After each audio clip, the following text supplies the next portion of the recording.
After years of research, the laboratory of Nicolas Rivron has found out how to induce stem cells to organize themselves and develop into an early embryo-like structure in a dish, all in the lab.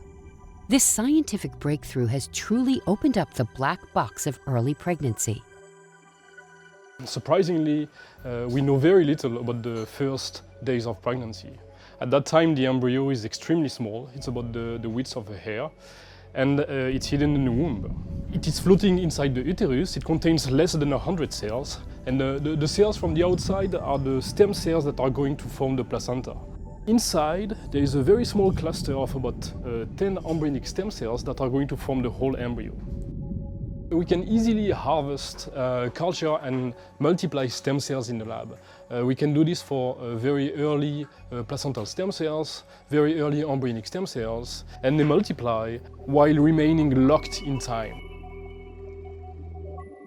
But in a natural embryo, those stem cells, they are together in 3 dimensions. And those stem cells, they are chatting, they are talking to each other, a language that we barely understand. What we did is to place them back together in a specific cocktail, and they started to converse. They started to spontaneously organize. So it's only mouse stem cells sprinkled with a handful of molecules that are self-organizing. This is like self-organizing life.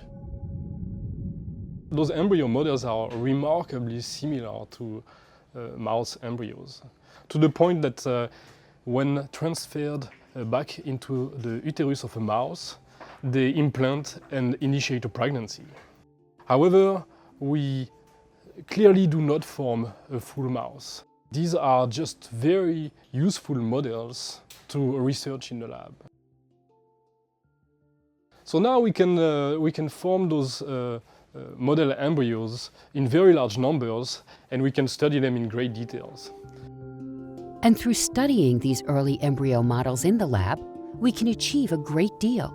We can finally precisely understand how adult diseases start within the embryo, thus enabling us to prevent and reverse their appearance. We will also be able to discover new medicines without animal experiments. For instance, medicines to help couples who experience difficulties when it comes to having a child. All of this begins with the same thing, understanding the communication between stem cells. What we observed is that the embryonic cells are the chatty ones here. They are the ones that are instructing the placental stem cells to multiply, to organize, and also to implant into the uterus. So this stem cell conversation that we seized opened very new perspective to research in the lab the problems of infertility or pregnancy failure. For example, 2/3 of the in vitro fertilization treatments are currently failing, and they are failing at the time of implantation in the uterus. And we just don't know why. Using those model embryos, we can test and develop new molecules for the embryo to take a perfect path for a successful and a healthy pregnancy.